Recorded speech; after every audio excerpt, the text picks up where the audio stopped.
Hola a todos, lo prometido es deuda. Tenemos a los mejores representantes de derecha en México y América Latina, unas verdaderas estrellas en su país. Voy a empezar presentándolos. Primero las damas, claro. Vanessa Vallejo, ella es economista, periodista, escritora, columnista y una mujer muy valiente e inteligente que lucha contra el socialismo del siglo XXI. También tenemos a Leslie Cano, es politóloga mexicana, integrante del colectivo Hijas e Hijos de la MX, y también es una gran guerrera que lucha en las redes por defender las ideas. Tenemos a Agustín Laje, él es politólogo, escritor, presidente de la Fundación Libre y el terror de los zurdos y las feministas en América Latina. Le tienen mucho, mucho miedo. También nos acompaña Polo de Champs, él es político, es un político mexicano, alcalde de Medellín, Veracruz, aclaro, porque muchos se confunden con Colombia. No, Medellín, Veracruz. Y creo que eres el alcalde, el político más joven que ha tenido puestos aquí en México, ¿no? ¿En Veracruz? Pues ya chavorruco mejor. Bueno, pero ya está en TikTok, muy famoso en TikTok, por cierto. Un saludo a todos. Saludo a todos. Bueno, voy a empezar con una pregunta que yo creo que todos tienen duda y algunos miedo, y está muy estigmatizada. Ser de derecha en México es sinónimo de corrupción, casi de ser delincuente y estar en contra del pueblo. Esa es la narrativa que vende el presidente en sus conferencias mañaneras. ¿Podrían darnos la definición clara sobre qué es ser de derecha para los que nos están viendo sepan realmente de qué se trata y puedan defender su ideología? ¿Quién empieza? ¿A quién alza la mano?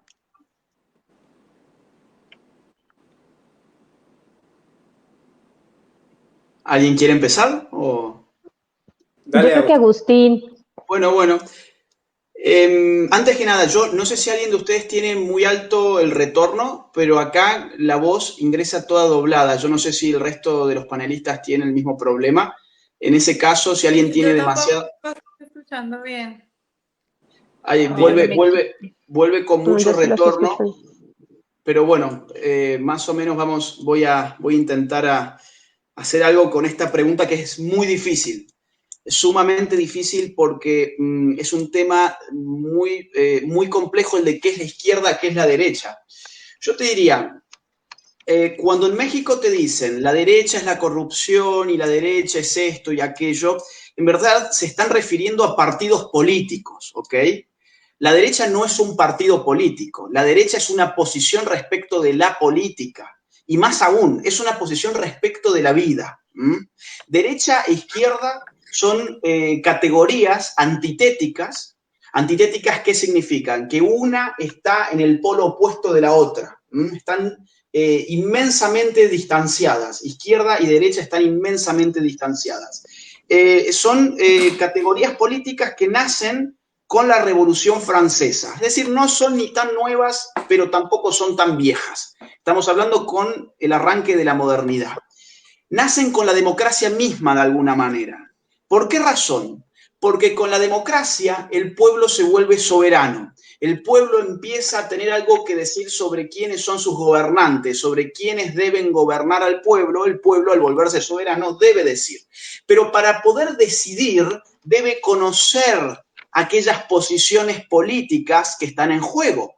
Derecha e izquierda aparecen entonces como dos continentes sin un contenido demasiado fijo, como dos formas de entender que hay distintas formas de ver la política, la cultura, la vida, la moral, la economía, ¿no? Entonces, la función, en definitiva, de la izquierda y la derecha ha sido simplificar para el hombre común las posiciones políticas. Si yo me subo, por ejemplo, a un taxi, vamos a poner, vieron, ustedes se suben a un taxi y pueden hablar, digamos, generalmente se entabla un diálogo, a los taxistas les gusta hablar sobre temas actuales, políticos, escuchan mucha radio, gente muy informada, ¿eh? Entonces uno habla con el taxista y uno le dice, no, bueno, mira, políticamente yo soy paleolibertario. Bueno, lo más probable es que el tipo no sepa de qué estoy hablando yo, y no porque esté diciendo yo que el tipo sea un bruto ni nada por el estilo, sino porque hay dentro del sistema de ideas, dentro del conjunto de ideas, dentro de la oferta de ideas, demasiadas posiciones cuyos nombres solo conocemos aquellos que estudiamos los sistemas de ideas, que somos una porción minúscula de la sociedad. Entonces, ¿cuál es la función de la derecha y de la izquierda? La función es esa, es simplificarle al hombre que no estudia los sistemas de ideas a ver de qué se trata la política. Cuando yo al taxista le digo, no, mira, a mí la izquierda no me gusta, yo soy una persona más tirada hacia la derecha, el tipo sí me va a entender. Va a entender, por ejemplo, que apoyo probablemente a las fuerzas de seguridad, que tengo orgullo por las Fuerzas Armadas, entenderá, por ejemplo, que los valores de la patria son importantes para mí, entenderá que apoyo el libre mercado, entenderá aparte que probablemente yo respete muchas tradiciones, que yo le dé importancia a instituciones intermedias como, por ejemplo, la familia, las iglesias. Todo este entendimiento se da prácticamente de forma automática cuando uno usa las palabras correctas que tienen por fin a simplificar la complejidad de los sistemas políticos. ¿Qué es ser hoy de derecha? Yo te diría todo esto que te he dicho, es estar, digamos, a la defensa de instituciones no estatales que van desde el individuo hasta cuerpos intermedios como la familia, las iglesias, las asociaciones de la vida al avasallamiento del poder público, es estar a favor de ciertas ideas tradicionales que la izquierda y su revolución, digamos, cultural están queriendo socavar, como por ejemplo la idea de que tenemos dos sexos, que existen las mujeres, que existen los hombres, que la familia es algo que importa, que matar a un ser humano por nacer es algo espantoso, ¿eh? Eso yo diría, yo no te estoy dando una definición clara porque no puede haber una definición clara. Te estoy dando rasgos históricamente anclados en el momento de hoy. Ok. Bien. Vanessa. A ver, ¿ahí me escuchan bien? Sí. Sí. Bueno, yo creo que ya Agustín, aunque me perdí un poquito, pero creo que Agustín en general hizo una explicación bastante larga. Se te ahí fue. Ya otra vez me escuchan. Ya. Ahí está bien. Bueno, tengo problemas, pero me hacen señas si me quedo callada. Yo lo que quisiera agregar a eso de pronto, porque digo que ya hizo una explicación muy completa, es el problema que hay de pronto en nuestros círculos, en los círculos en los que nos movemos de una derecha vergonzante, y no solo me refiero a liberales y a libertarios, sino en general a gente que ni siquiera sabe qué es eso de ser libertario. Hay mucha gente a la que le da pena decir que es de derecha, y aunque entienden bien qué significa, y aunque entienden, por ejemplo, que la izquierda históricamente ha cometido asesinatos, tiene más de 100 millones de muertos encima, bueno, todas estas cosas que ya sabemos, igual les da pena decir que son de derecha. Y eso es un problema muy grande, porque cuando uno mismo se avergüenza, cuando uno mismo no tiene una calificación, pues entonces, ¿qué va a pasar? Es decir, cuando nos enfrentan estas fieras que con 100 millones de muertos encima se sienten orgullosos y se creen los buenos y salen y dicen que son buenos, y nosotros agachamos la cabeza y ni siquiera somos capaces de ponernos una etiqueta, pues es muy difícil que la gente que está viendo en televisión a estas personas se sienta bien y vaya y en la conversación normal de la calle se pueda decir de derecha. Entonces es muy difícil que estemos así, que estemos avergonzados, es muy difícil que nuestros líderes estén siempre, parece que estuvieran siempre los líderes de la derecha o de la supuesta derecha o la centroderecha, estén siempre queriendo agradar o queriendo no molestar a los de la izquierda. Entonces es como que si digo tal cosa me van a tildar de que no soy un demócrata, o si digo tal cosa me van a señalar por no querer a los pobres.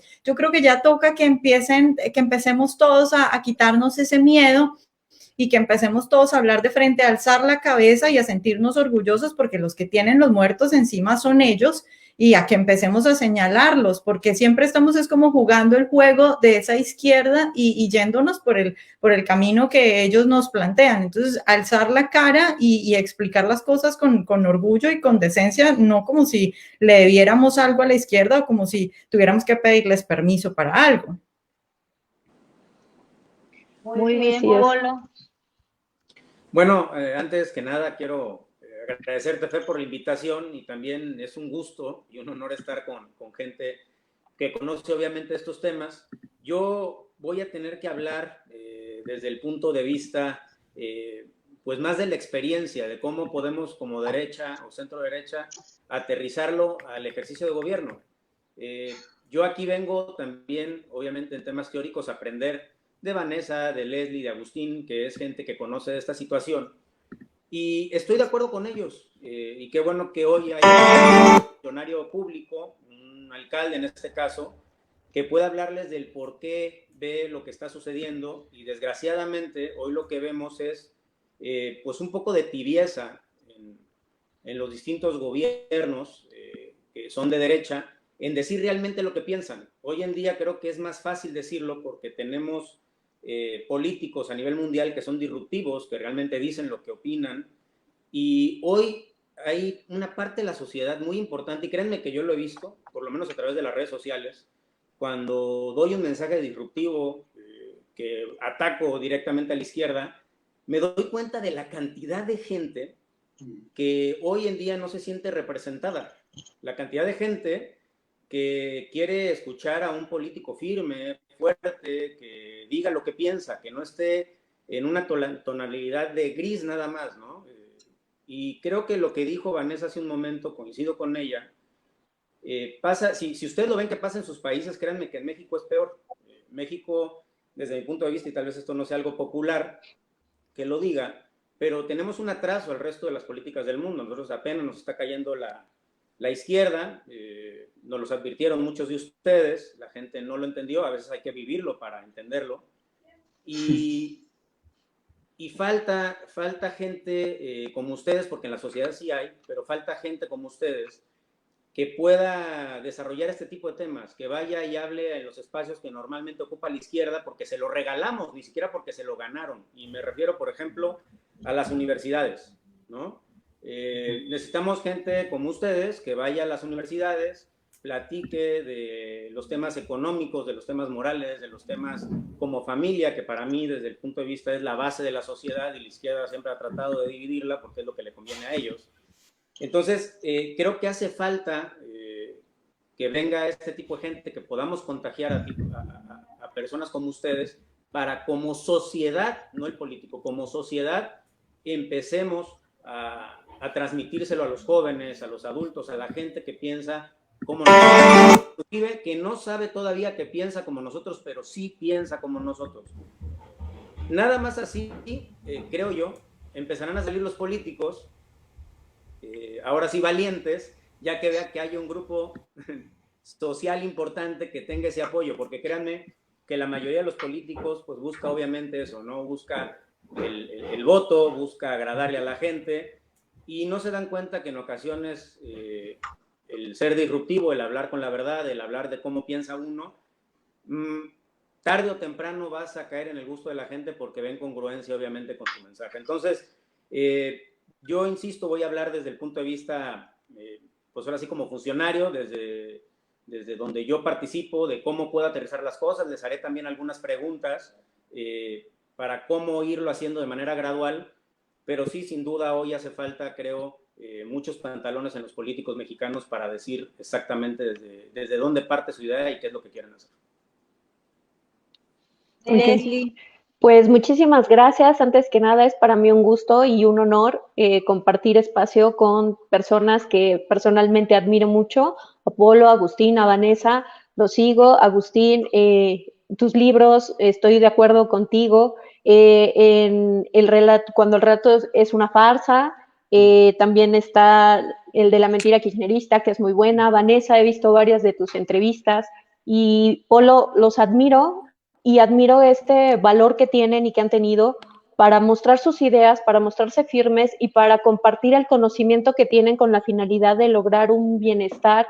Y pues a veces toca un poco crear conciencia, porque yo estoy de acuerdo en lo que dice Polo. Hay mucha gente que está de acuerdo con las ideas que tenemos en toda Latinoamérica y en todo el mundo, no solamente por ser de derecha o de izquierda, sino porque buscan lo mejor en el caso de cada uno, pues para la población.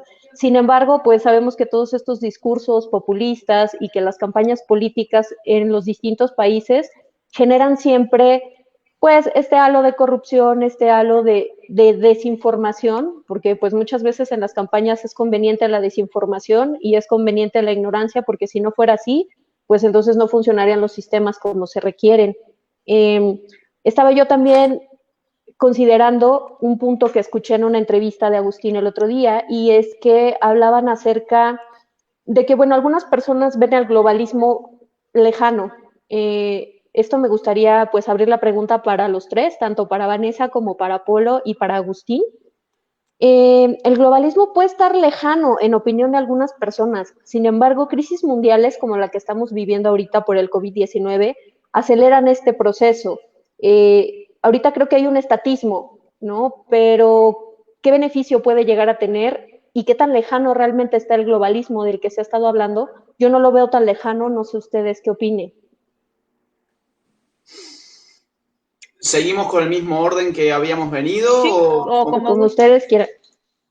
Bueno, a ver, como para que la gente del otro lado pueda entender bien a qué nos referimos, yo diría, el tema del globalismo es un tema central, es muy nuevo en cuanto a la centralidad que se le da a la política, justamente porque el tema de la crisis actual lo ha acelerado enormemente.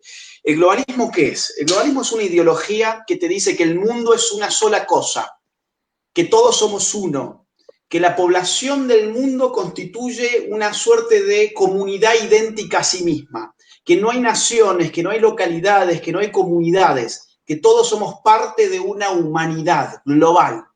Y que si ya nos hemos globalizado económicamente, porque nuestros intercambios recorren todo el globo y eso es la globalización económica, y si nos hemos globalizado culturalmente, cosa que es mentira, pero eso es lo que se dice actualmente, que tenemos una globalización cultural, y yo les digo a ustedes saben hablar chino, por ejemplo, estamos usando ahora seguramente muchas cosas chinas. ¿Ustedes hablan chino? ¿Ustedes saben las prácticas, los rituales chinos? ¿Ustedes tienen alguna fe que se...? No. O sea, el tema de la globalización, para ser justos, ha sido económica. Pero también se ha dicho, hay una globalización cultural porque viajamos mucho y estamos en internet y nos conectamos con otras culturas, etcétera, etcétera. Entonces, ¿cuál es el punto de llegada? La idea de necesitamos ahora una globalización política. ¿Qué es una globalización política? Es poner una sola autoridad a controlar desde arriba de los estados-nación, que van a dejar de ser estados precisamente porque van a perder su soberanía, una estructura internacional que coordine políticamente a ese mundo que ya no está fragmentado, sino que se ha vuelto un uno. Esta ideología está muy en boga en la izquierda desde hace bastante tiempo. Se ha acelerado muy bien con esto de la pandemia. Una prueba viviente de esto es Sopa de Wuhan, que es ese libro que compila ensayos de los filósofos más importantes con vida de la izquierda que han hablado sobre la pandemia y donde ellos no coinciden entre sí en muchas cosas. Hay algunos que dicen, este va a ser el fin del sistema capitalista, como Zizek. Hay otros que dicen, no, este no va a ser el fin del sistema capitalista, sino al revés, como Byung-Chul Han y otro más, y David Harvey y otros más. Pero en donde todos estos filósofos de izquierda coinciden es que es más necesario que nunca contar con organizaciones internacionales cuya soberanía esté por encima de la soberanía de los estados-nación.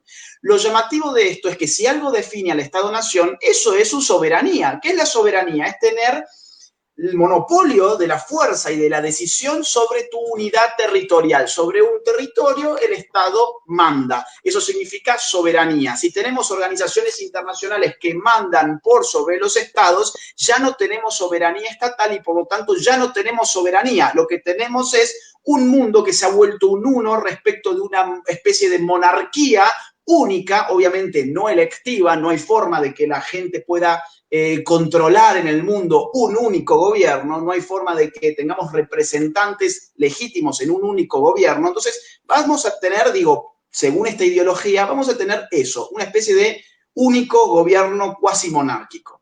Ahora, la pregunta es, ¿cuán cerca estamos de todo esto? ¿No? Y yo te diría, la pandemia, como ya lo dije y ya lo has dicho vos también, ha acelerado este proceso, pero este proceso no es nuevo, viene de antes. Si vos te fijas, ya hay una suerte de ministerios mundiales. ¿Qué es la OMS sino un ministerio de salud mundial? ¿Qué es UNESCO sino un ministerio de educación mundial? ¿Qué es la FAO sino un ministerio de agricultura mundial, por ejemplo? ¿Qué es el Banco Mundial sino una especie de ministerio de economía mundial? ¿No? Entonces, ya tenemos, digamos, por lo menos embrionariamente, instituciones que son reflejo de las instituciones estatales, solamente que en este caso operan globalmente. Te voy a poner un caso y con esto cierro esta intervención. Fíjate cuánto está pesando el sistema mundial hoy en día, que cuando decimos Estados Unidos le sacó a la OMS su financiamiento, estamos hablando de 900 millones de dólares, ¿ok? Lo que ponía Estados Unidos eran 900 millones de dólares. ¿Saben ustedes cuánto ponen las ONGs internacionales en la OMS? Más de 3.000 millones de dólares. Solamente la fundación de Bill y Melinda Gates pone 1.000 millones de dólares. O sea, un individuo, un privado, una ONG pone más dinero en ese Ministerio de Salud Mundial que el Estado más poderoso del mundo, que es los Estados Unidos. Entonces, cuéntenme ustedes si estamos lejos o estamos más bien cerca, o si no está ya aquí, una suerte de gobierno mundial, digamos, por lo menos en embrión, en forma de embrión. Así es. Oye, tenemos muchísimas preguntas, no sé si quiera leer alguna. No, pero va a contestar Vanessa, ¿no? ¿Sí? Ok, Sí. adelante.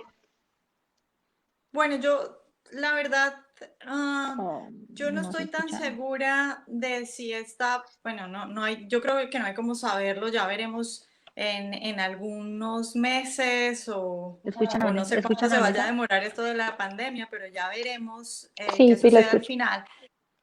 ¿Me están escuchando? Sí, yo sí. Sí. Vale, perfecto. Ya veremos cómo resulta esto y a mí se me hace muy difícil y no creo que nadie, pues claro, pueda ver quién está ganando respecto a esto del globalismo, pero yo soy, digamos, un poco más tal vez optimista de pronto que Agustín, porque yo sí veo algunos brotes que me hacen tener esperanza. Entonces, por ejemplo, cuando vemos lo que decía Agustín sobre lo que mencionaba sobre que Estados Unidos decide ya no financiar a la OMS, vemos a un país muy fuerte, tal vez el más fuerte, con un personaje tan fuerte como Trump, desenmascarando lo que ya mucha gente habla, porque si, por ejemplo, en el Panam, nuestros artículos sobre cómo China ocultó la verdad y cómo la OMS le ayudó a ocultar la verdad, han sido súper virales y en redes sociales todo el mundo está hablando de eso, condenando a la OMS y eso. Bueno, todo el mundo es un decir, ¿no? Pero digamos, es una proporción que por lo menos me permite a mí entender que tenemos un público y que nuestros artículos más leídos en el Panam durante este tiempo han tenido que ver con eso. Entonces, cuando yo veo eso y cuando veo un Trump que hace eso, digo, bueno, hay esperanza. Por otro lado, hablando de otro tipo de cosas, pero también concerniente a esto del globalismo y la pandemia, también habría que ver lo que está pasando en Europa. Y bueno, en Europa tuvimos el Brexit, que muchos dijeron eso no va a pasar porque la Unión Europea está muy fuerte, de ese globalismo no nos vamos a salvar, eso ya está. Y logramos el Brexit. Entonces, cuando yo veo eso, digo, bueno, definitivamente sí hay esperanza, hay gente que está yendo en contra, y creo que no es, digamos, no es una batalla perdida. Y luego también hay dentro de la izquierda gente que no está tan de acuerdo con eso en ciertas variantes, por lo menos, porque ustedes tienen, por ejemplo, ahora a un Podemos en España que quisiera salirse de la Unión Europea porque quiere tener su propia moneda y hacer lo que quiera con su propia moneda. Entonces, también dentro de la izquierda hay gente que por lo menos con este tipo de instituciones como la Unión Europea no está de acuerdo. Ahora, lo que tenemos que hacer nosotros en este momento, cuando nos lo han puesto tan fácil, porque tenemos a una OMS encubriendo a China y una China que hizo un atentado contra el mundo que nos tiene a todos metidos en nuestras casas, sufriendo esto, ya sea por la crisis sanitaria, por la crisis económica que va a venir, utilizar este momento para señalar esto y decir la OMS, así como todas esas instituciones de las que ya habló Agustín, no sirven, pero no solo es que no sirvan, es que nos perjudican porque están por unos objetivos claros que van en contra del bienestar de la humanidad. Entonces, tengo esperanza, soy un poco optimista con eso y creo que es el momento para trabajar y señalar claramente los errores y lo perjudiciales que son estas organizaciones. Muy bien. Polo. Polo quería hacer unas preguntas, ¿no? Sí, me gustaría también, como comentaba hace un momento, también ir aterrizando ciertas cosas y aprovechando, obviamente, el panel que tenemos el día de hoy. Y, bueno, de entrada, es claro, ¿no? La izquierda son pues, una bola de brutos. Lo vimos, obviamente, en México. Tan solo en un año en el gobierno, la situación económica está peor que nunca y pinta para peor.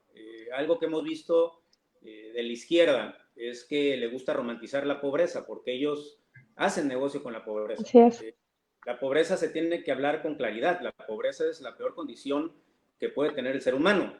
Y no estoy hablando de los pobres, del pobre en sí, porque luego lo que utiliza la izquierda es usar las palabras y tratar de voltearlas. No estamos hablando del pobre, estamos hablando de la condición de la pobreza.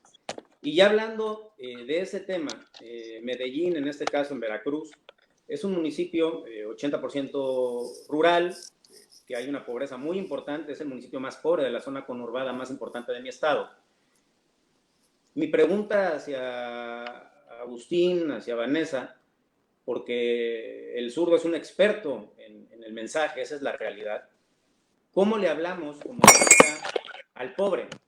¿Cómo le hablamos a esa persona que tiene que pagar su hipoteca, que no tiene para comer? ¿Cuál es el mensaje como derecha que podemos nosotros utilizar que sea obviamente más atractivo y real, porque eso es también importante, creo que es lo que nos distingue entre ellos, el mensaje real que podemos hacer nosotros como políticos de derecha a toda esta gente que está viviendo esta terrible condición?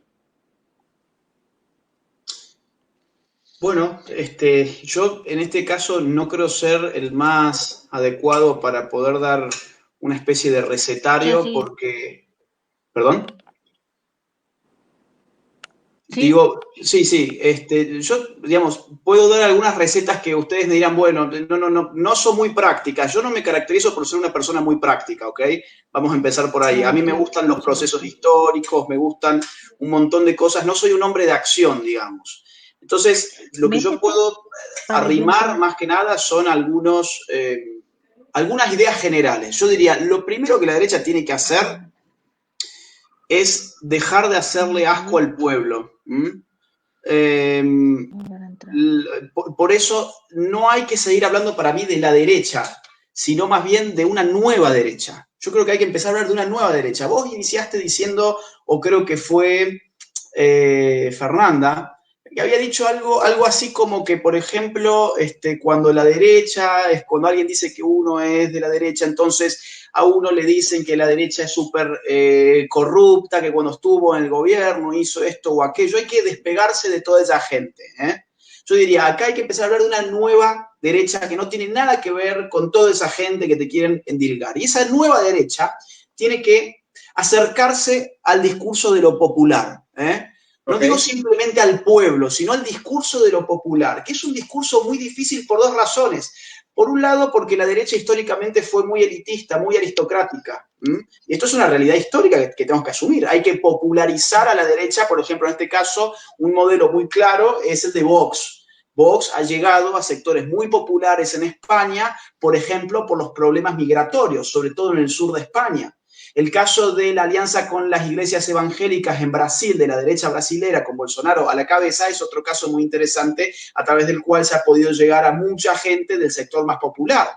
Ahora, hay otro gran estigma que tiene encima la derecha, que es un liberalismo muy vulgar, un liberalismo muy, pero muy vulgar, que ha teorizado, eso queda muy grande, ha arrojado una noción sobre el populismo, ¿no? Entonces, todo lo que a esa centro-derecha liberal no le gusta le ha llamado el populismo. Y ese populismo, muy mal definido, muy mal teorizado por muy malos politólogos, que lamentablemente hemos consumido. De hecho, veo mucha gente que escribe del otro lado el populismo esto, el populismo lo otro, y yo no digo que esa gente tenga malas intenciones, digo que todos hemos absorbido este discurso de que lo popular es nefasto, que aquellos que hablan del pueblo son unos populistas. Bueno, de hecho, hace 4 años se hablaba sobre Donald Trump como el populista de Trump que dice que hay que hacer de nuevo grande a los Estados Unidos y que le habla al pueblo de los Estados Unidos, es un populista. Esto nos ha vuelto completamente antipolíticos y perdemos de vista lo más importante, que es que el sujeto de la democracia no es otra cosa que el pueblo. Si vos no podés hablarle al pueblo y construirlo al pueblo, porque el pueblo en definitiva no existe más que como un espacio a construir políticamente por tu discurso, si vos no podés hacer eso, no podés hacer política.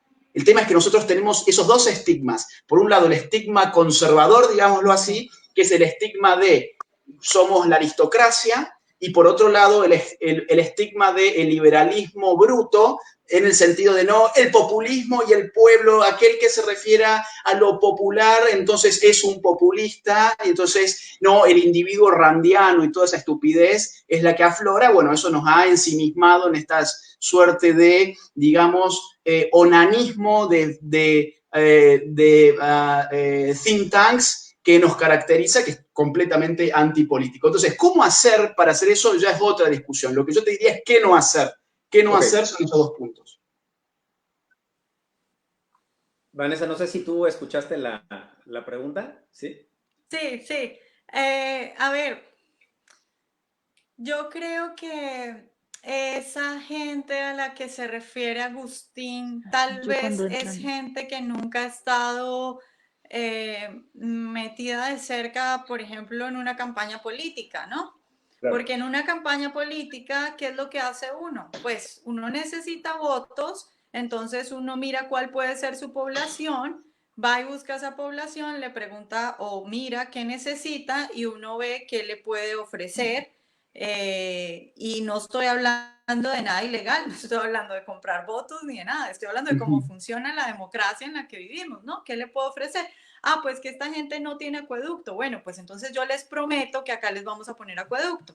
Que esta gente que yo voy a visitar, que son, no sé, los vendedores de zapatos, están en una pelea y necesitan que sus productos sean comprados más. Entonces yo les voy a dar una estrategia para eso. Así funciona la política. Entonces, que venga alguien, algún liberal, a decir que ir a ofrecerle cosas, porque, a ver, cuando uno dice ir a ofrecerle cosas a la gente es populista, pues eso suena bonito entre los liberales, pero cuando uno aterriza eso a alguien que sepa mínimamente de política, pues se da cuenta que eso es una bobada. ¿Cómo vas a decir que ir a ofrecerle? Pues así es que funcionan las cosas. Yo miro qué necesitan y veo cómo les puedo ayudar y cómo se los ofrezco. Lo que tenemos que hacer nosotros es ver cómo hacemos eso mejor, cómo lo hacemos mejor, cómo les ofrecemos mejores cosas que vayan en línea con nuestros principios y en línea con lo que nosotros consideramos que puede ayudar a que una economía funcione y a que una sociedad funcione. Entonces, yo que soy muy populista y que sé que eso funciona, lo que voy a hacer cuando me meta en política, si me meto algún día en política, es ir, por ejemplo, donde los señores estos de los zapatos, continuando con el ejemplo, y cuando ellos me digan a mí, mira, es que necesitamos que tú prohíbas la entrada de zapatos chinos acá porque los zapatos chinos nos están quebrando nuestras empresas, nuestras mini empresas, porque estoy hablando de cuando uno va al centro de la ciudad y estos vendedores que en el centro de todas las ciudades está pasando que los chinos se les están robando la clientela. Y entonces mi solución como liberal en lo económico que soy, como persona que entiendo de economía, va a ser decirles, miren, yo no les puedo ofrecer que voy a cerrar la entrada de zapatos chinos porque eso sería perjudicar a los más pobres que compran zapatos baratos, pero les puedo ofrecer a ustedes que les puedo ayudar a bajar los impuestos que ustedes tienen y con eso les aseguro que le mejoro muchísimo más lo que ustedes están haciendo. Entonces, la idea no es apartarse de eso tan sencillo y tan básico en la política y en la democracia, que es ir a buscar a la gente y decirle qué necesita y ofrecerle soluciones, sino ofrecérselas en línea con lo que nosotros creemos, claro, y con nuestros principios. Ok. No, muchas gracias a los dos, me quedó claro. Incluso, perdón, digamos, si algo caracteriza a la izquierda populista, es que lo que necesita es precisamente un pueblo cada vez más pobre, porque cuando el pueblo es cada vez más pobre, ellos tienen más dominio sobre ese pueblo. Otra cosa es, por ejemplo, lo que hizo Donald Trump, que es este sector liberal al cual Vanessa se refiere, y yo también, lo acusó durante la campaña y después también de el populista, que es igual a Chávez, es igual a Nicolás Maduro porque apela al pueblo. Sin embargo, hizo de Estados Unidos un lugar mucho más libre y mucho más rico. Entonces, vos fíjate la diferencia. La diferencia está en qué le das a la gente y cómo, lo que Vanessa dice. ¿Qué le das a la gente y cómo? El caso de Vox aquí en España es lo que les comentaba recién. ¿Por qué las clases obreras del sur apoyaron a Vox? Bueno, porque Vox dijo, oigan, hay una ley de inmigración que hay que cumplir. Un Estado de derecho significa que es un Estado que cumple la ley. Y tenemos flujos enormes de migrantes que entran por el sur a España y que se ofrecen en un mercado negro ilegal y eso nos termina a nosotros bajando los salarios, la capacidad laboral, etcétera, ¿no? Entonces, Vox no fue a decir hay que matar a los extranjeros son una escoria. No, no, no. Dijeron hay que cumplir la ley de migración como en cualquier estado en el cual el migrante entra por una oficina, da su nombre, su documento, se lo registra, ingresa y cuando se va también se hace un registro de salida, como pasa en cualquier estado. Ahora, esto, las clases obreras que en España históricamente estaban siempre muy asociadas a la izquierda, ahora están dando un vuelco hacia una nueva derecha que no es elitista, que además es políticamente incorrecta y que se ha animado a hablarle al pueblo, ¿no? Empezar a usar la palabra pueblo, que es importante. ¿No? Pero que es más populista, pero que es una nueva derecha que es más populista, que no tiene miedo a hablarle a la gente de sus ideas y lo que quieren, y que es algo que el pueblo quiere escuchar, ¿no? Es lo que entiendo. Bueno, a ver, el populismo, ¿qué sería? En el fondo, ¿qué sería el populismo? Es el arte de construir al pueblo. El pueblo, a ver, cuando hablamos de pueblo, ¿quién es el pueblo? ¿Dónde está el pueblo? ¿Dónde lo podemos tocar al pueblo? Bueno, el pueblo es una especie de ficción. Cuando hablamos de pueblo, hablamos de aquel conjunto de ciudadanos que tienen un rol en la política, por lo menos dando su voto. Por lo menos dando su voto. Entonces, cuando hablamos del pueblo como una única cosa, lógicamente hay una ficción política porque la democracia es una ficción política. Suponer que en la democracia gobierna el pueblo, pero que el pueblo en verdad no existe como tal cosa, significa que la democracia es una ficción, pero es una ficción a la que tenemos que aprender a jugar. Entonces, en vez de hacerle asco a esa ficción que es el pueblo, nosotros tenemos que construir a ese pueblo. ¿Cómo podemos construir a ese pueblo? Te pongo un ejemplo. Yo me pregunto, ¿el pueblo en México está muy preocupado realmente por si decimos todes en vez de todos y todas, o en vez de todos, o decimos las concejalas, por ejemplo, en vez de los concejales? Bueno, el pueblo, y ahí yo ya, ¿qué estoy haciendo? Estoy trazando una línea divisoria. Los intereses del pueblo no son el lenguaje inclusivo. El interés del pueblo no es meter IPPF en México. El interés del pueblo no es lo que tiene para decir Greta Thunberg sobre el cambio climático. El interés del pueblo es llevar adelante su actividad laboral, salir adelante con su familia, cuidar a sus hijos, darles un buen futuro, darles una buena educación, vivir en paz, tener seguridad. Fíjate ahí, yo ya hice una operación populista.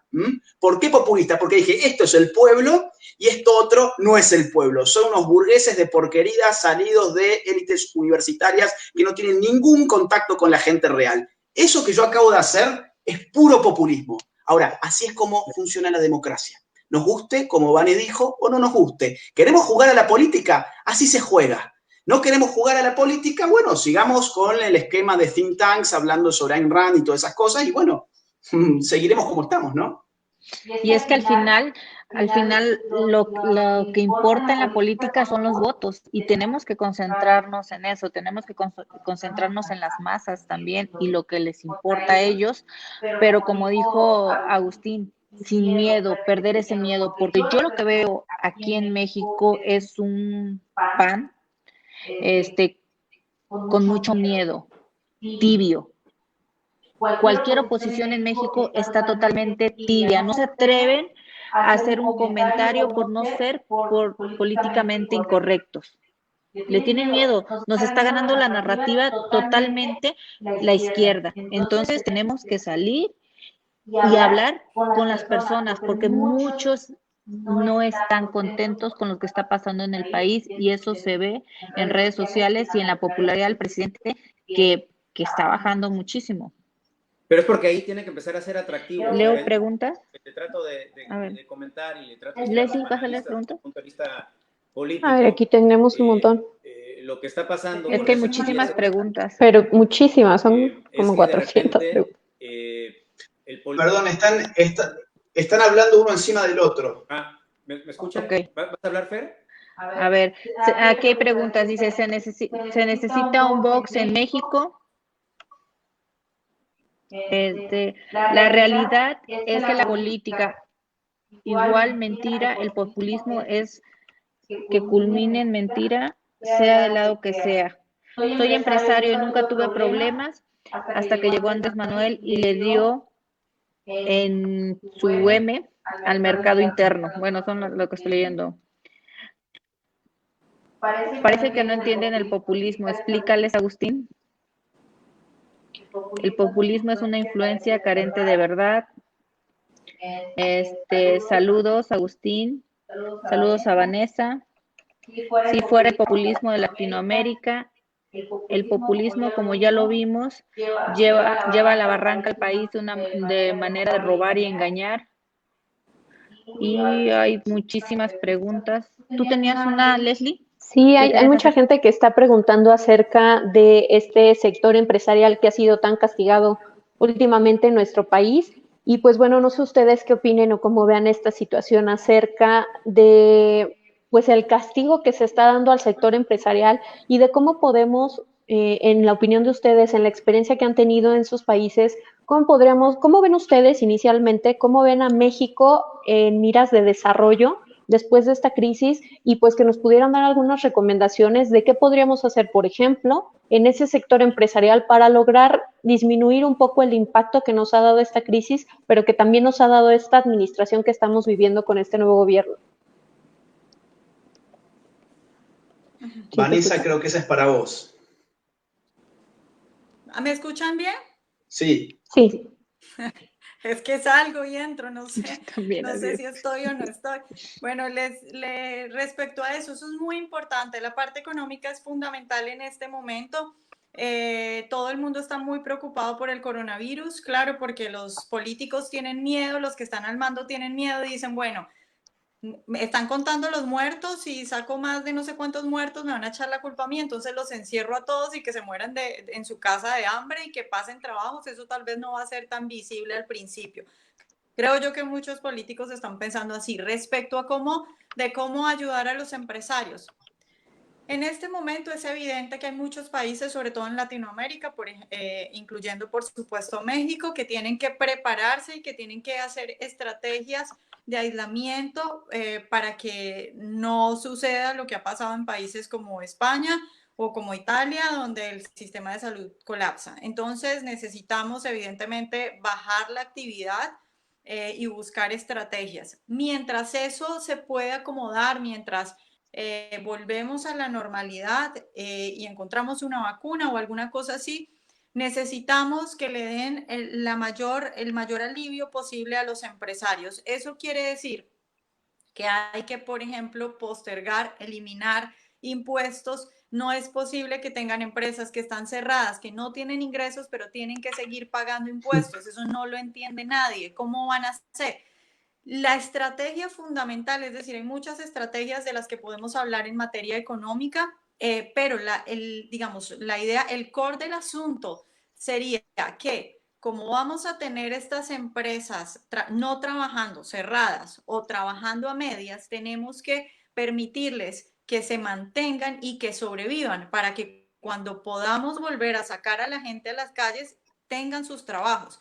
Es decir, si quebramos las empresas en este momento porque les seguimos cobrando impuestos, porque les seguimos exigiendo cosas, porque les impedimos despedir o les impedimos contratar por menor salario, que contraten por menor salario, cuando la gente vuelva a salir y pueda salir a la normalidad, las empresas ya no van a estar, no van a tener los trabajos. Y eso no es tan sencillo como que, pues quiebre ahora y en 2, 3 meses cuando vuelva a crear su empresa. No, porque eso es capital que se perdió, es deudas que tiene acumuladas, es toda una maraña de redes económicas que son fundamentales y que no se pueden recuperar de un día para otro. Los clientes, la marca, todo lo que tenían los trabajadores, los consumidores. O sea, lo ideal que tenemos que apuntar, tienen que apuntar ahora los gobiernos, es a que estas empresas se puedan mantener, aunque sea despidiendo una parte de sus empleados, aunque sea pagándoles menos, aunque sea abriendo a un 30%,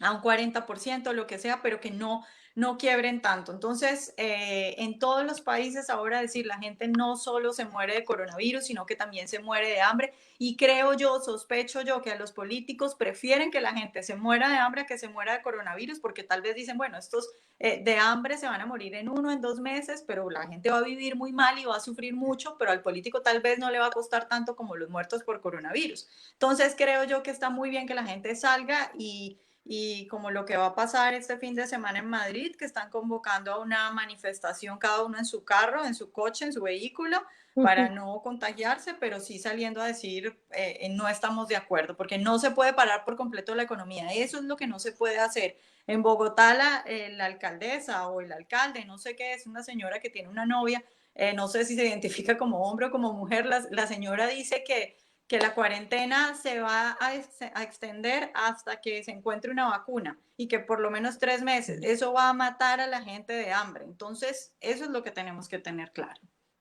Así es, estoy de acuerdo contigo. Agustín, ¿qué opinión te merece a ti este tema o qué recomendaciones podrías darnos tanto para el desarrollo como para evitar un poco más este impacto económico que vamos a tener tras esta crisis? Mira, yo al no ser economista, la verdad es que por una razón de prudencia no podría dar una recomendación económica. Lo que yo creo es que el sentido común, al menos, me hace estar de un todo de acuerdo con lo que Vanessa dijo recién. Es decir, es absurdo seguir aplicando impuestos a la gente que, por otra parte, produce en la sociedad, que no es precisamente la clase política, sino aquella persona que tiene su empresa, chica, grande, mediana. Ojo, no estoy, digamos, apoyando una suerte de visión anarquista, digamos, ¿no? Que también está bastante en boga hoy en día. Digo, pensar que podemos vivir sin un Estado, yo la verdad no pienso de esa forma. Creo que hay sectores del Estado que son legítimos, como la justicia, la seguridad, la defensa, hasta cierto punto podemos hablar de salud en cierta forma, etcétera, pero hoy en día el 80% de lo que hace un Estado no tiene que ver con sus funciones esenciales y ese 80% extra es lo que se lleva de los ciudadanos que producen. Entonces, los estados están con un gran problema, que es que no producen riqueza y si siguen reventando a los que producen la riqueza, haciéndoles quebrar sus compañías, quebrar sus empresas chicas, grandes, medianas, insisto, todas están en un mismo problema. Obviamente las más grandes tendrán más espaldas para soportar, pero todas las personas, bueno, salvo algunas como Amazon, que le está yendo muy bien ahora, salvo algunas, en general todas las empresas de nuestras localidades, de nuestras comunidades, están viniéndose abajo a toda velocidad. Entonces, quitarle los impuestos es a largo plazo pensar que aquellos que te pagan impuestos van a poder sobrevivir y van a poder seguirte pagando impuestos porque no van a caer bajo la línea de la pobreza. Entonces, incluso la clase política a veces parece que vive siempre al corto plazo. Siempre, bueno, no, lo que necesito es que estos tipos, aunque los reviente y en 2 meses no existan más, no tengan más para pagarme impuestos, yo lo quiero todo ahora. Parece que la cosa va por ese lado, en vez de hacer ajustes políticos. Tenemos un montón de oficinas gubernamentales, un montón de secretarías, un montón de ministerios que no sirven para nada, solamente sirven para generar empleo improductivo y para esquilmar a las personas que producen riqueza en la sociedad. Entonces, a mí me parecería muy bien que si estamos con un problema de este tipo, en vez de reventar al privado que tiene su empresa, empecemos a reventar a esa clase política ociosa que se ha inventado secretarías, ministerios, departamentos, oficinas, puestos que no sirven para nada. Por ejemplo, la Secretaría de Género, el Ministerio de Género, por poner un solo ejemplo, ¿no? Digo, ¿de qué sirve eso? ¿De qué sirve? ¿Por qué no podemos votar? Por ejemplo, si los ciudadanos de un país queremos mantener a toda esta clase política ociosa y parasitaria. Bueno, yo estoy seguro que la gente va a decir, no, por favor, recórtenme los impuestos y sáquenme a todos estos parásitos de estos sitios. Entonces yo diría, esto es sentido común. Acá hace falta menos Estado, acá hace falta menos impuestos, hace falta menos gasto público al vicio y habrá que mantener, obviamente, un Estado para lo que hace falta un Estado. ¿Que ¿Para qué sirve un Estado? Para que no nos matemos entre nosotros, básicamente. Para garantizar la seguridad de la gente, para garantizar la defensa de la gente. Y fíjense qué curioso, mientras ustedes en México tienen los clásicos problemas con el narcotráfico, las mafias, la gente que se mata entre ellas, mientras en Argentina tenemos los mismos problemas. Ojo, en Colombia los mismos problemas. Ahora bien, bueno, pero el Estado no tiene la fuerza para hacerse cargo de eso y se hace cargo de otras estupideces como si el cambio de sexo, si el lenguaje inclusivo, si no sé, si el género, si el no género, si el LGBT. Entonces yo creo que acá hay que usar sentido común. El sentido común dice menos políticos, más sociedad civil. Yo quería, sin embargo, tirarle ahora la pelota a Polo. Quisiera tirarle la pelota a Polo, porque surgió recién una pregunta muy buena que quedó ahí fuera. Y yo quiero saber qué opina Polo. Se dijo, ¿hace falta un Vox en México? O, digamos, intuyo yo que la pregunta sería de esta forma. O, por ejemplo, con el PAN, que es el partido tradicional de la centro-derecha, basta. ¿Qué pensás, Polo? Es una pregunta complicada, pero creo que sí falta una revolución en el partido. Falta también decisión y representación realmente de la sociedad, porque creo que hemos dejado de representarla, no el PAN, hablo de todos los partidos, pero hablando de mi partido, tengo que decirlo con claridad, creo que ha faltado. ¿Qué sí puede suceder? Que si continuamos por este camino, obviamente en algún momento va a aparecer un Vox en México. ¿Por qué? Porque va a ser necesario que aparezca, porque la gente lo va a exigir.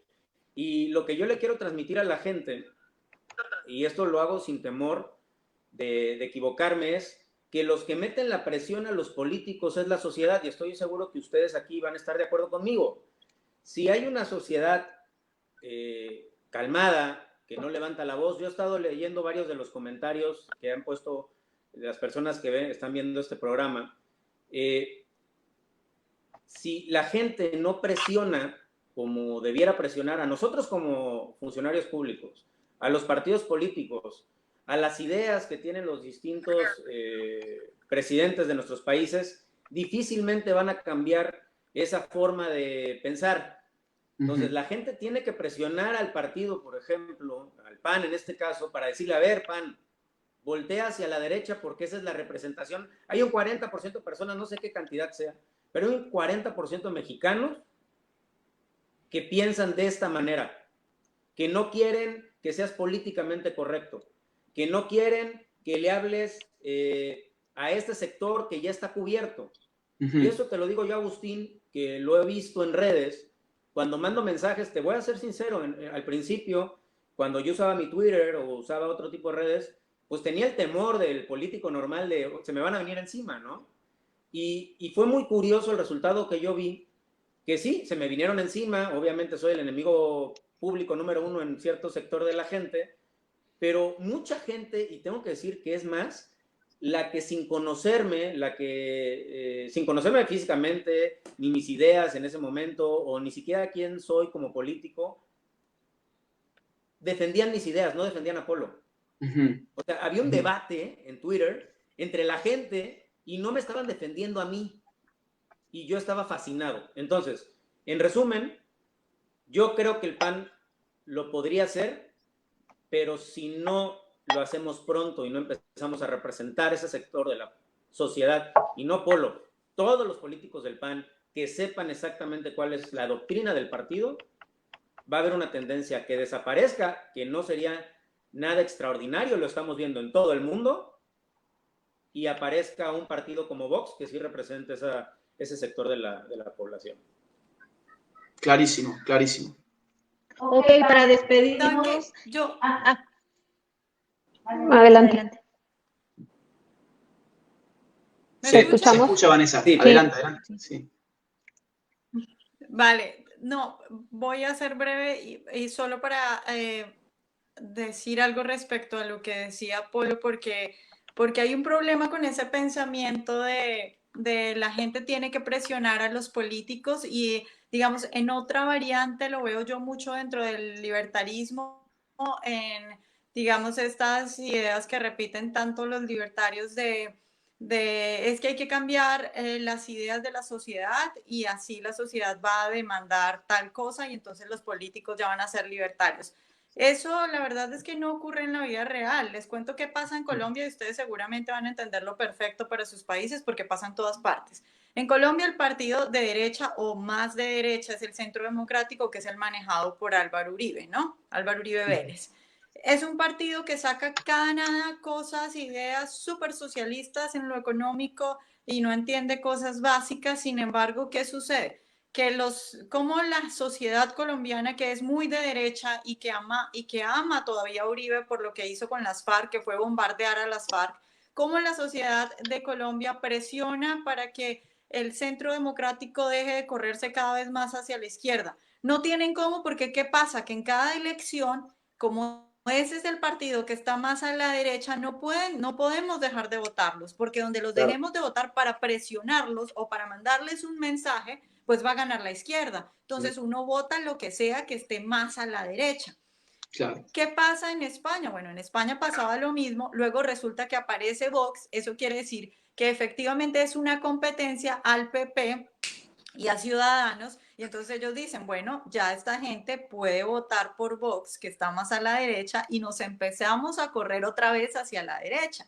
Entonces eso es lo importante de no quedarnos en es que hay que las ideas y la gente y los políticos van a copiar lo que la gente le esté pidiendo y todo eso, no, porque tienen un voto cautivo si son el partido, en el caso del Centro Democrático en Colombia, ¿qué es lo que dicen ellos? A los de la derecha ya los tenemos porque esos tienen que votar por nosotros porque si no gana la izquierda. Vamos a convencer a los de centro o a los de centro izquierda, que son los que están indecisos porque la otra opción es ya muy a la izquierda. Entonces nos corremos hacia la izquierda para conseguir cada vez más votos. Entonces la opción real no es solo, claro que sí, que hay que hablar con la gente y hay que hablar de estas ideas y volverlas populares para que la sociedad y el pueblo y todo el mundo entienda. Pero también hay que trabajar en política y hay que montarles una competencia porque si no, no va a haber cómo. A ellos les interesa seguir teniendo sus puestos y tener más votos y si eso significa correrse hacia la izquierda, lo van a seguir haciendo. Entonces necesitamos ofrecerle a la gente y tener una opción real de política y lograr lo que hicieron Vox en España. ¿Tenemos todavía tiempo, Fer? ¿Me podrías dar chance de réplica a Vanessa? Sí, claro. Sí, gracias. Entiendo perfectamente, Vanessa, lo que me quieres decir, pero también, digo, yo soy un pragmático, eso sería en un mundo ideal. En la política también, y ojo, no hablo por mí, hablo por la clase política en general. Yo ya estoy convencido de qué es lo que tengo que hacer. Tan es así que es lo que estoy haciendo. Inclusive les quiero hacer una invitación después de mi participación para que puedan ayudarme a hacer una revolución de ideas en mi estado, que creo que hace falta que venga gente como ustedes a platicarle a la sociedad.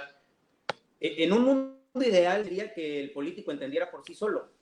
O sea, que el político entendiera que tiene que hacer una oferta, y desgraciadamente la gente, el ciudadano, el votante, tiene opciones limitadas. ¿Qué es lo que me estás diciendo? Me dices, oye, es que tengo un partido de centro derecha que tiene unas ideas socialistas terribles, pero si no votamos por ellos, la izquierda se lleva todo de cajón, ¿no? Es lo que entiendo que me quisiste decir.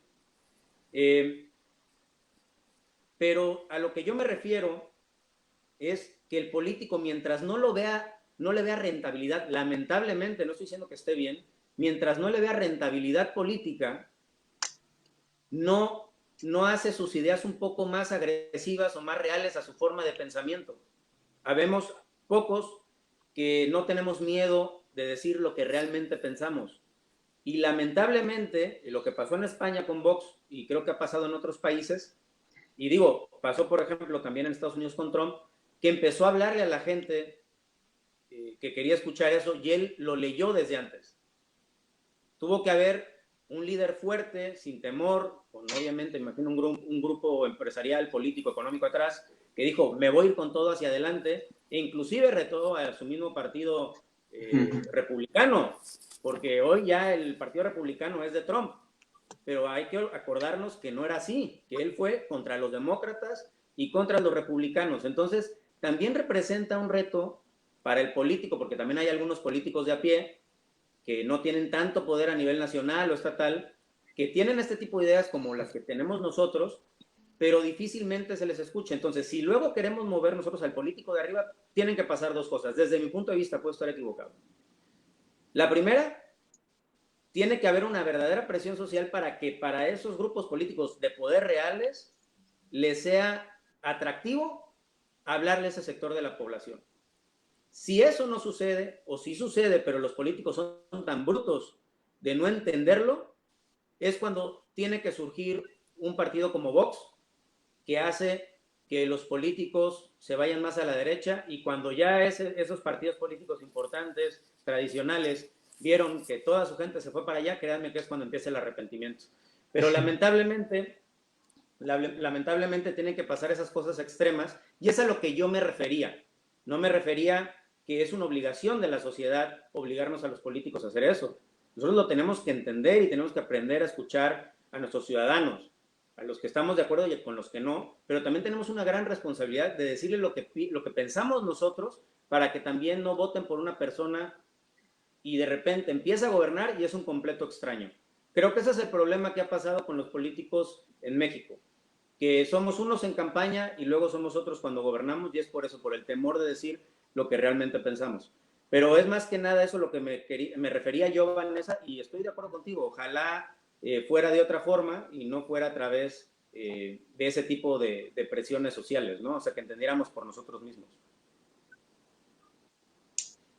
Bueno, pues muchísimas gracias a todos. La verdad fue un placer que aceptaran la invitación. Hacen falta en México más debates de este tipo. Yo quiero que por favor den un mensaje. Los que están viendo, hay demasiados mensajes. Quiero que le den un mensaje corto a todos los que nos estuvieron viendo, porque pues no podemos responder todas las preguntas. Bueno, yo quisiera agradecer que se me haya invitado para este diálogo, agradecer a la gente que está del otro lado siguiendo una transmisión como esta, gente que podría estar mirando Netflix, gente que podría estar jugando un videojuego o haciendo cualquier pavada sin mayor utilidad, y sin embargo está escuchando una charla sobre temas políticos e incluso metapolíticos. O sea, acá hemos hablado desde lo más coyuntural hasta lo más elevado, así que gente que espero que de esta charla se lleve algunos conceptos, algunas ideas, algunas nuevas formas de argumentar lo que estamos viviendo, de ver lo que estamos viviendo. y a tener esperanza. Vos sabés que Maquiavelo, que fue el primer, digamos, científico político, si lo querés así, o digamos, es el embrión de la ciencia política, el tipo se preguntaba ¿qué es mejor, ser amado o ser temido para un príncipe, ¿no? Para un gobernador, ¿qué es mejor? ¿Ser temido o ser amado? Y Maquiavelo dice finalmente, bueno, lo ideal es las dos cosas. No es fácil las dos cosas porque parecen contradictorias. O sea, amar a quien le temes no es tan sencillo. Entre las dos cosas, mejor que te teman a que te amen, porque es más fácil ser temido que ser amado. Digo esto porque ahora estamos todos con demasiado miedo. Digo, la gente está metida debajo de la cama, está con tanto miedo que ha empezado a ver en el Estado a su salvador. Ahora el Estado de un momento a otro se ha convertido en el nuevo Jesucristo, ¿no? Es el Mesías. El Estado es quien nos va a curar, quien nos va a sacar de esta crisis, y estamos metidos debajo de la cama, y hay mucha gente que incluso dice, no leas las noticias, no te vas a poner mal, psicológicamente no te conviene estar al tanto de la realidad, distraete mirando Netflix, jugando los videojuegos, mirando películas. Bueno, la gente que está del otro lado es gente que no tiene miedo. Es esa gente que cuando todos le tienen miedo al príncipe y el príncipe tiene más poder porque le tienen más miedo, esa gente que no le tiene miedo es la que puede desencadenar eventualmente una revolución. Las revoluciones se dan cuando el miedo desaparece. Entonces, ojalá que cada vez seamos más los que no tengamos miedo y animemos a aquellos que están metidos, escondidos debajo de la cama, a que empiecen a salir, a informarse, a formarse, a levantar la voz. Polo.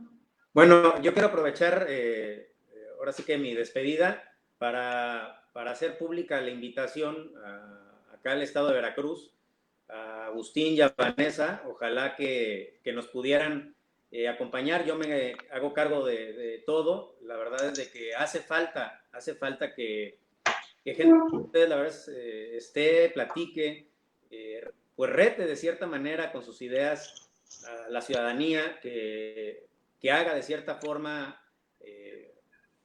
hacer que nos obliguen a tratar de tener esta idea de pensamiento. Y bueno, ojalá Agustín y Vanessa en algún momento, obviamente pasando esta crisis tan grave que estamos viviendo, tanto de salud y ya económica, y cada vez creo se va a ir poniendo peor, desgraciadamente, ya pasando esto, ojalá puedan visitarnos, acompañarnos y pues hacer esta revolución de ideas que creo que hace falta en toda Latinoamérica. Veracruz es un sitio hermoso.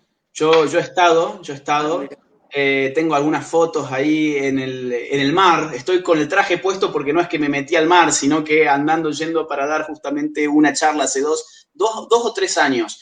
Y me encantó Veracruz. Así que yo con gusto iría, lógicamente.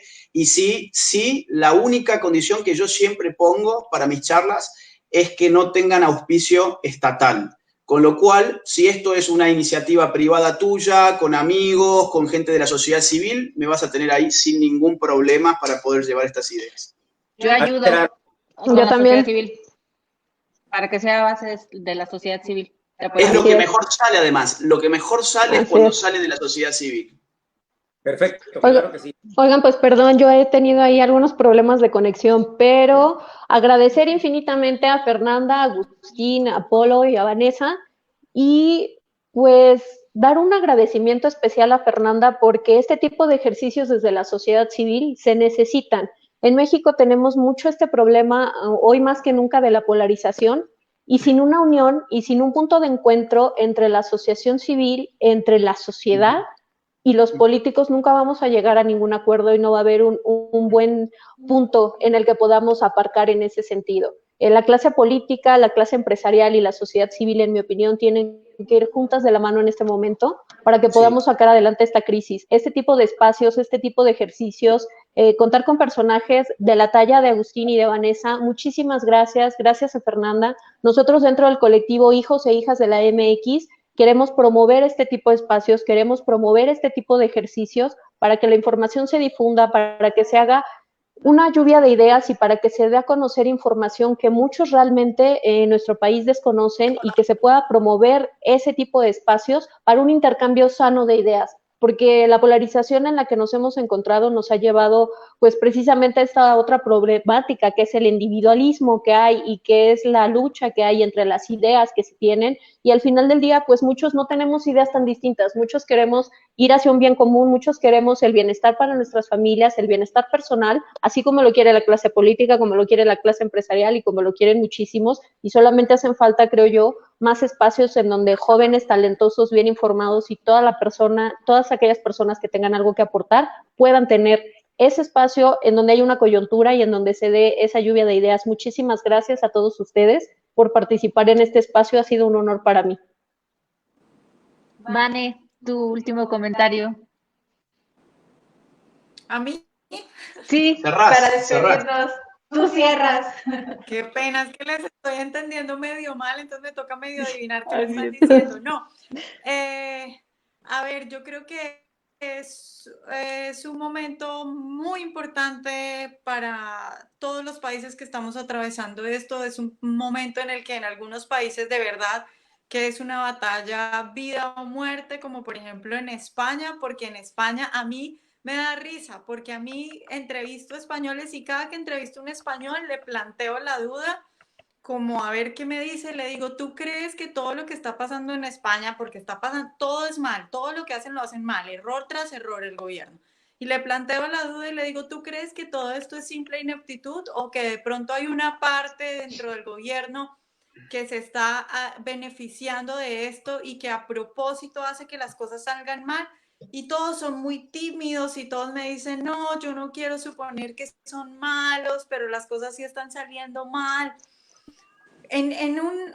Hay que entender que esto es una guerra, es decir, la gente en Venezuela se muere de hambre, se muere intentando sobrevivir, buscan las basuras comida, mientras que hay mucha gente que está muy tranquila y pensando que ellos son bien intencionados, que de pronto son unos niños enamorados socialistas.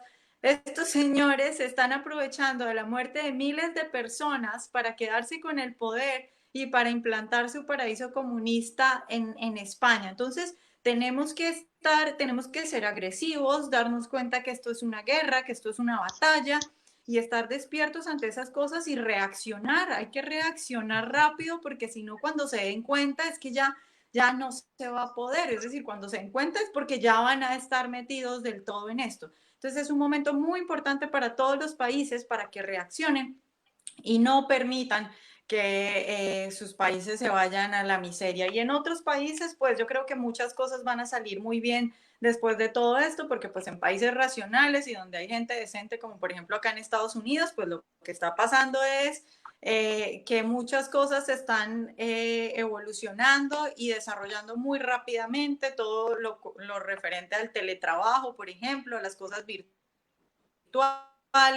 a todos estos avances que se están haciendo. Que ya se han hecho en otros sectores hace años. Yo tengo amigos que trabajan en programación que hace años trabajan desde su casa en cualquier parte del mundo, les pagan en Bitcoin para que el gobierno no les robe tantos impuestos y eso se puede avanzar en esos países. Pero en otros países, pues lo que están es en una batalla en la que nosotros, el lado nuestro, el lado de los buenos, parece que ni se ha dado cuenta la batalla en la que están. Gracias. ¿Y si aceptas la invitación a Veracruz también? ¿Sí se escuchó, no? Que si aceptás la invitación a México, Veracruz. Vanessa. Parece que no escucha. Parece que no. Ok. Bueno, ya se lo decimos en privado. Bueno, un gusto. Gracias. Gracias a todos. Fernanda. Hasta luego. Gracias muy buen día. Chao, chao. Un saludo. Gracias a ustedes. Chao.